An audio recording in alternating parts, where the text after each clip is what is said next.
Salut à toutes et à tous, j'espère que vous avez passé un bon week-end. Nous sommes le lundi 22 mars 2021, je suis Sarah Menei, vous écoutez Flash Foot sur Free Ligue 1 Uber Eats.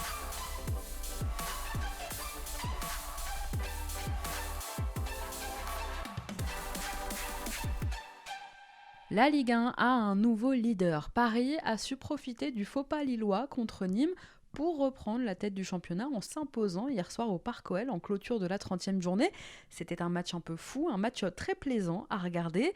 Un PSG en mode rouleau compresseur n'a laissé aucune chance, ou presque, à Lyon et retrouve enfin une première place qui lui échappait depuis plusieurs semaines. On a vu hier soir un PSG conquérant, efficace, trop rapide pour son adversaire. Un PSG affichant finalement un visage très différent de celui qu'il a montré contre Nantes la semaine dernière. Kylian Mbappé a inscrit un doublé, sorti à sa demande peu de temps après son deuxième but. Il a été remplacé par Neymar. Et oui, le Brésilien, à l'arrêt depuis plus d'un mois, a repris la compétition. Mbappé, déjà très bon en milieu de semaine contre le LOSC en coupe, fait amende honorable par rapport à son match contre Nantes.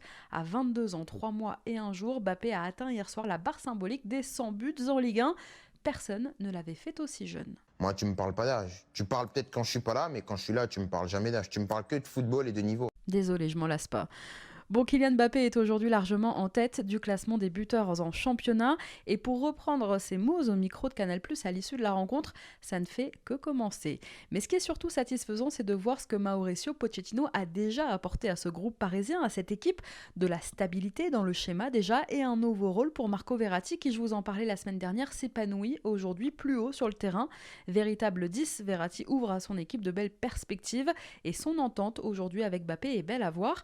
Leur relation s'affine, comme quoi les couples franco-italiens fonctionnent. L'association de ces deux-là avait déjà ruiné les espoirs du Barça au match aller en 8e de Ligue des Champions. Mais Verratti n'est pas le seul Parisien à avoir brillé hier soir. Ce que Paris a remporté face à Lyon, c'était surtout ça.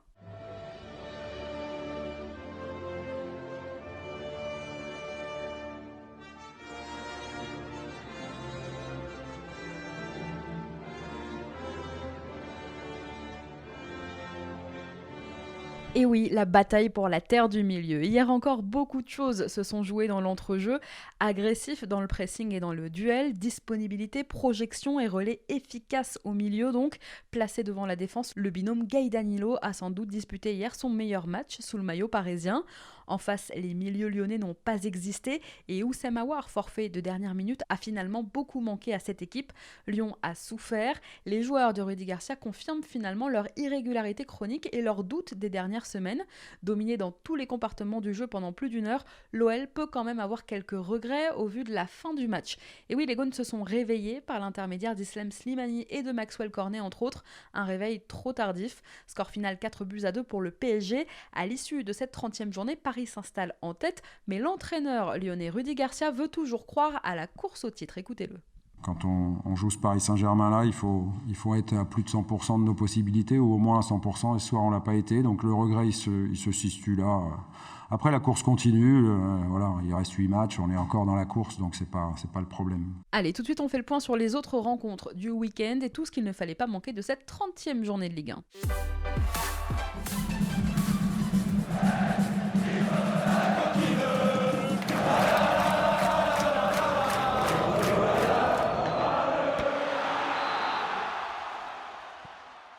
C'était une journée marquée par pas mal de premières. Crépin Diatta, Jérémy Doku, Massadio Haidara, Jean-Rickner Bellegarde, ils avaient tous décidé d'inscrire ce week-end leur premier but de la saison.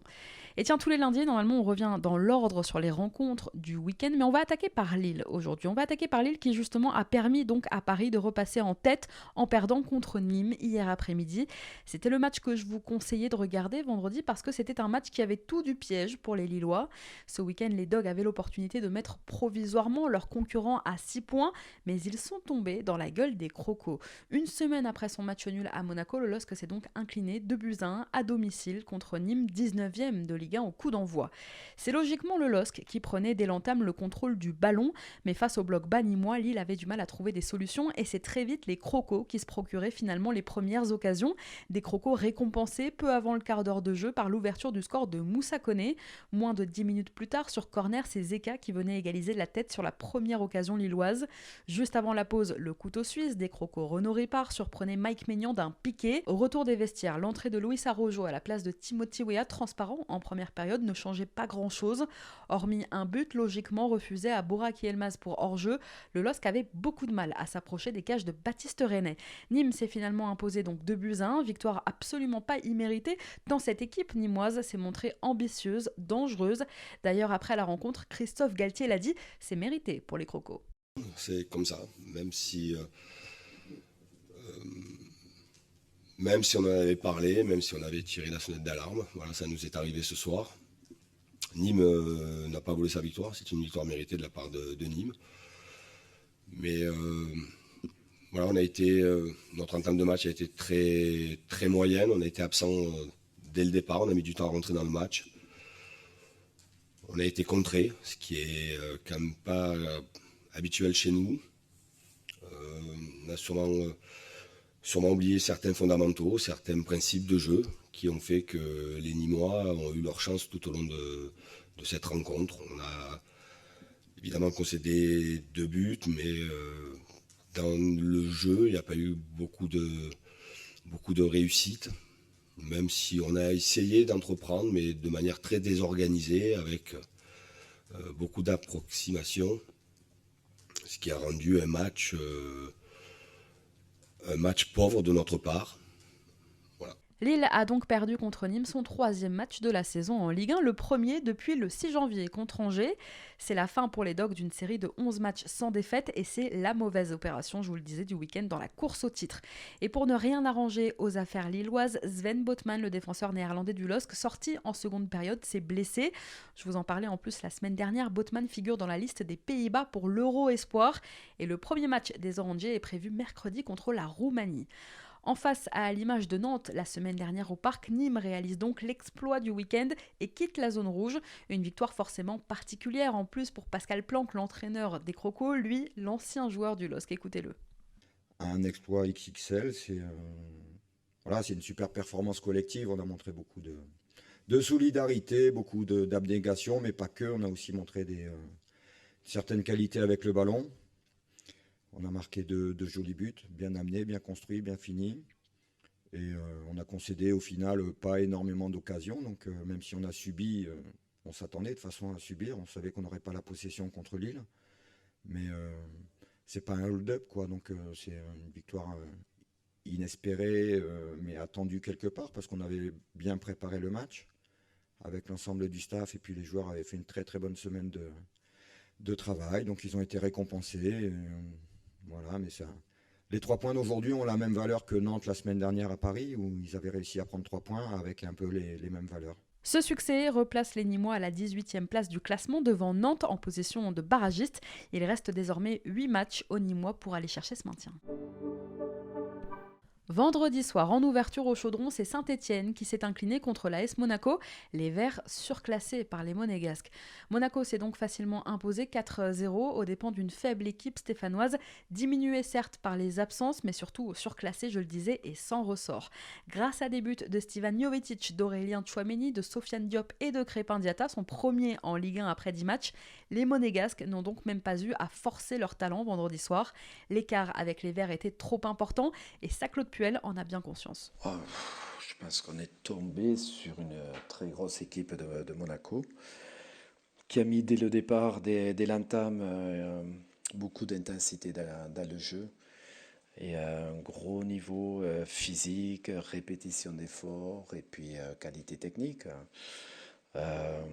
On a essayé un petit peu de rivaliser, de récupérer quelques ballons, d'effectuer du pressing. Mais d'une part, on n'a pas réussi à maintenir le rythme. Et après, on n'a pas réussi à garder un peu plus le ballon quand on le récupérait. Donc, et sous pression, on a eu trop de déchets. Donc automatiquement, ça a permis à cette équipe de faire le match qu'elle a fait. Et on n'a pas pu ou su hausser notre niveau dans l'intensité et dans la qualité technique pour avoir des temps de jeu un peu plus importants. Parce que comme je disais, la différence était trop criante et la marche trop haute, tout simplement. Grâce à ce succès, les hommes de Niko Kovac reviennent à un petit point de Lyon et continuent de mettre la pression. Les Verts, eux, 16e aujourd'hui au classement, à 4 petits points de la 18e place, sont loin d'être tirés d'affaire dans la course au maintien. Samedi, en début d'après-midi, ce sont les Rennais qui ont enregistré face à Metz un deuxième succès consécutif à Saint-Symphorien et face à Rennes, qui plus est, les Messins décidément n'y arrivent pas. Dès le début de la rencontre, les Rennais exerçaient un gros pressing qui gênait considérablement les Lorrains. Rennes en profitait pour ouvrir le score grâce au jeune Jérémy Doku, son premier but en Ligue 1. 20 minutes plus tard, Martin Terrier, déjà auteur d'une passe D, transformait un penalty consécutif à une faute de Vincent Pajot sur Amari Traoré. À la pause, Rennes menait déjà 2-0. Au retour des vestiaires, Benjamin Bourigeaud aurait même pu inscrire un troisième but, mais c'est finalement Serhou Guirassy qui s'en est chargé. Guirassy qui, à 2 minutes du terme de la rencontre, trompait donc Marc-Aurèle Caillard du gauche. Sur le fil, les Messins réduisaient l'écart grâce à Pape Ndiaga Yad. Score final 3-1 pour Rennes. Metz n'a remporté aucun de ses 9 dernières réceptions du Stade Rennais en Ligue 1. Pendant plus d'une demi-heure de jeu, en plus, les Bretons ont pourtant évolué à 10 après l'exclusion de Doku, justement, qui écrasait la cheville de Delaine. 2 premières, donc pour le Belge ce week-end, un but et une exclusion en moins de 50 minutes de jeu. Mais même en supériorité numérique, eh bien, les Grenats n'ont pas trouvé la faille. Bruno Genesio s'offre un deuxième succès en 3 matchs sur le banc rennais. Sans grand bouleversement tactique, il est surtout parvenu, Genesio, à insuffler aux Rennais une confiance qui leur faisait défaut depuis plusieurs semaines. Cette victoire permet au Stade Rennais de ne pas lâcher prise avec le peloton de tête dans l'optique d'une qualification européenne. Aujourd'hui, les Rennais sont 7e, à 4 points de Lens, 5e et donc provisoirement européen. Metz, de son côté, ralentit et perd de précieux points dans sa course justement à l'Europe, avec désormais 2 défaites et un nul sur les 3 derniers matchs de championnat. Les joueurs de Frédéric Antonetti chutent à la 9e place au classement aujourd'hui, à 6 points désormais du 5e. En fin d'après-midi, c'est Marseille samedi qui s'est lourdement incliné face à l'OGC Nice. Premier déplacement et première défaite de l'Air Sampaoli à l'OM. En souffrance dans l'entrejeu où l'absence de Boubacar Kamara suspendu ce week-end s'est faite ressentir, fébriles en défense, trop approximatifs sur le front de l'attaque, les Marseillais se sont donc logiquement inclinés face aux Aiglons. Dans le 5-3-2 de Sampaoli, les Marseillais ont rapidement montré des difficultés à développer leur jeu, malgré une première grosse occasion où Yuto Nagatomo, seul au deuxième poteau, a totalement manqué sa reprise sur un centre de Florian Thauvin.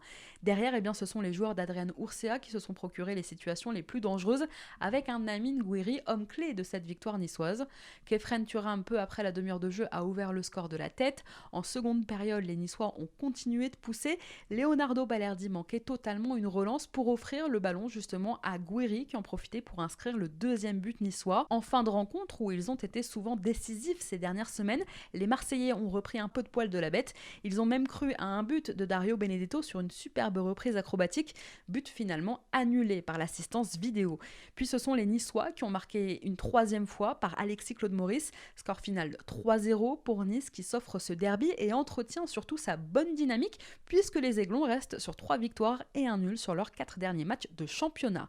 Sachez d'ailleurs que ce week-end, Claude Maurice a été appelé en renfort par Sylvain Ripoll avec les espoirs. Après les forfaits de Moussa Diaby, testé positif au Covid, et le forfait d'Oussem Aouar, victime lui d'une alerte musculaire, le sélectionneur des espoirs a convoqué le milieu niçois. L'attaquant des Merlus, Armand Lorienté, rejoint lui aussi le groupe. Félicitations à tous les deux, ils vont retrouver aujourd'hui le reste de l'équipe de Ripoll qui disputera la première partie de l'Euro Espoir 2021. Retour au championnat. Hier après-midi, c'est Strasbourg qui recevait Lens. Ce sont les joueurs de Francaise qui ont ouvert le score dès la 6e minute de jeu grâce à Massadio Haidara. À la réception d'un corner de Jonathan Klaus, Haidara a profité d'une mauvaise sortie d'Eiji Kawashima pour inscrire son premier but en Ligue 1. Les Strasbourgeois égalisaient un quart d'heure plus tard grâce à un joli coup franc frappé par Frédéric Gilbert. Le ballon repris par Jean Rickner Bellegarde permettait à l'ancien Lensois d'égaliser contre son ancien club et d'inscrire au passage son premier but sous le maillot du Racing. Peu de temps avant la pause, Seko Fofana redonnait l'avantage aux Lensois. Bien servi encore une fois par Klaus, son tir ne laissait aucune chance à Kawashima. En seconde période, le jeu s'équilibrait et le score en restait là. Victoire 2-1 pour Lens, qui aujourd'hui est 5e au classement, distance Marseille de 3 points et poursuit sa belle série de 9 matchs de championnat sans défaite. Strasbourg reste 15e et va devoir encore lutter après la trêve pour se mettre définitivement à l'abri d'une descente. Une semaine après son exploit au Parc des Princes, Nantes n'avait hier pas le droit à l'erreur contre Lorient. Pourtant, très longtemps mené au score, les Merlus ont fini par arracher un nul très important grâce à un coup franc extraordinaire d'Armand Lorienté. J'espère que vous ne l'avez pas raté, celui-là, sur votre appli Free Ligue 1. Plus agressifs, ce sont les Nantais qui avaient très tôt ouvert le score dans cette rencontre grâce à leur homme en forme du moment, Randal Kolo Muani.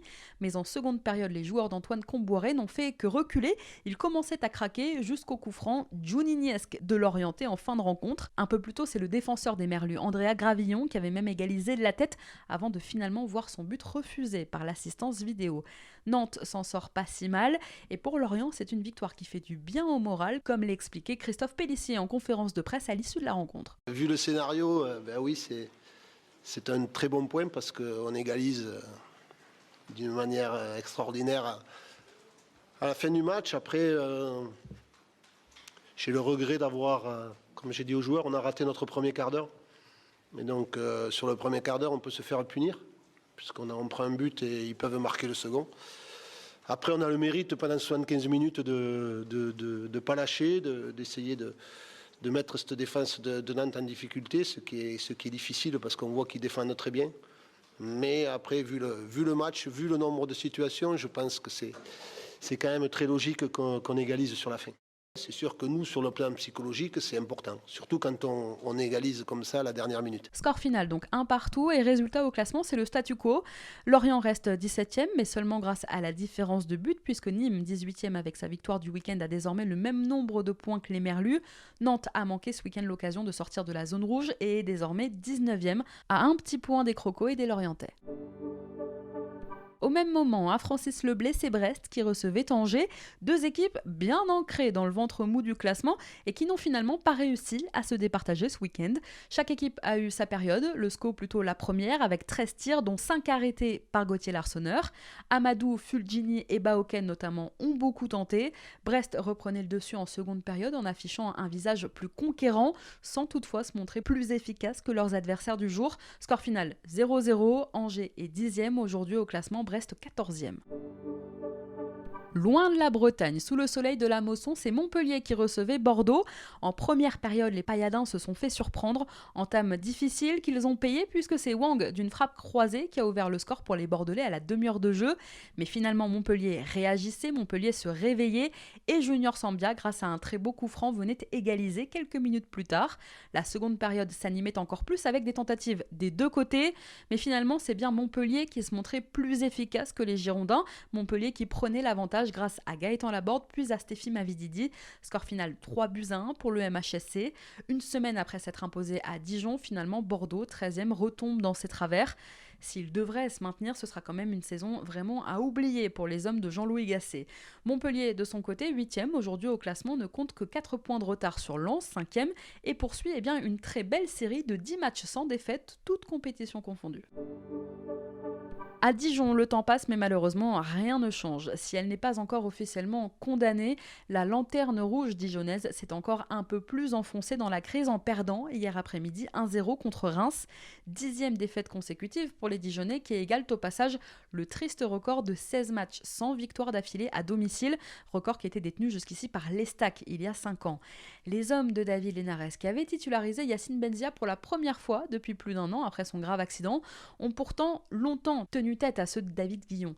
Mais Boulaïdia a fini par trouver la faille à la 50e minute de jeu, profitant d'un ballon relâché plein axe par Anthony Rassiopi pour s'offrir son 13e but de la saison en Ligue 1. Avec cette nouvelle défaite, le DFCO compte désormais 14 points de retard sur le premier non relégable, Lorient. Reims, de son côté, est 12e avec une avance assez confortable de 10 points sur le virtuel barragiste nantais. Enfin, je vous le disais en ouverture, le PSG s'est donc imposé 4-2 hier soir en clôture de cette 30e journée. Le 3 avril, au retour de la trêve internationale, il y aura un très important PSG-Lille. Lyon ira à Bollaert, tandis que Monaco recevra Metz. En bas de classement, il y aura aussi un match de la peur entre Nîmes et Saint-Etienne. Nantes devra battre Nice à la Beaujoire et c'est un derby breton qui attend les Merlus puisque Lorient recevra Brest au Moustoir. Et puis au-delà de la Ligue 1, l'autre info du jour, c'est quand même le départ ce matin des internationaux pour leur sélection. Les Bleus sont arrivés à Clairefontaine où ils vont préparer leur match de mercredi contre l'Ukraine. Et sachez que les internationaux extra-communautaires de Ligue 1 et Ligue 2 ont obtenu ce week-end une dérogation. D'abord retenue, souvenez-vous, en France, les joueurs étrangers de Ligue 1 pourront finalement donc jouer avec leur sélection. Ils seront exemptés de septaine par le gouvernement sous certaines conditions. En étant exemptés d'isolement à leur retour, ils doivent donc respecter un protocole sanitaire et médical assez strict. aucun contact avec l'extérieur en sélection, un test PCR quotidien au retour en club. Des premières conditions pas tellement difficiles à respecter, mais l'une d'entre elles est quand même beaucoup plus contraignante. Après l'accord obtenu par la FFF, eh bien, la LFP a envoyé un mail au club français pour expliquer ce cadre à respecter. Et donc cette condition difficile dont je vous parlais, c'est que les joueurs devront faire leur voyage retour pour la France en jet privé. Condition qui sera très difficile à respecter pour certaines sélections qui n'en ont tout simplement pas les moyens.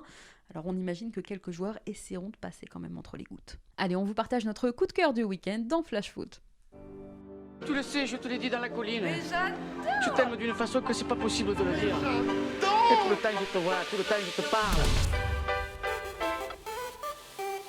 Aujourd'hui, j'aurais pu vous parler de Sofiane Diop, d'Aurélien Tchouaméni, j'aurais pu pester contre Bordeaux qu'il a laissé partir il y a 1 an, mais je l'ai déjà fait. J'aurais pu vous parler d'Armand Lorienté, de Seko Fofana, d'Amine Gouiri ou de Zinedine Ferrat et de Renaud Répard, mais ça aussi, je l'ai déjà fait. Alors le coup de cœur cette semaine, il est pour le Lensois Jonathan Clauss. Déjà parce que sur le terrain, dans la lignée de sa belle saison, le Lensois, latéral moderne porté vers l'avant, a réussi encore une fois une démonstration de qualité technique et de détermination. Une prestation finalement récompensée de 2 passes décisives face à Strasbourg. Donc déjà pour ça, mais ensuite parce que c'était pour lui une rencontre particulière. Des retrouvailles avec Strasbourg. Sa jolie histoire mérite aujourd'hui d'être racontée. Alsacien d'origine né à 15 km à peine de Strasbourg, ramasseur de balles à la Méno lorsqu'il était enfant, puis formé au Racing, Clauss n'avait jusqu'ici jamais foulé la pelouse de la Méno en tant que pro. Et bien dimanche après-midi, pour ses retrouvailles avec son ancien club, il a brillé, comme souvent ces dernières semaines. Une belle revanche et des souvenirs qui resteront sans doute gravés à vie pour lui. Clauss est formé donc au Racing jusqu'en catégorie U18. En 2010, le club ne le conserve pas.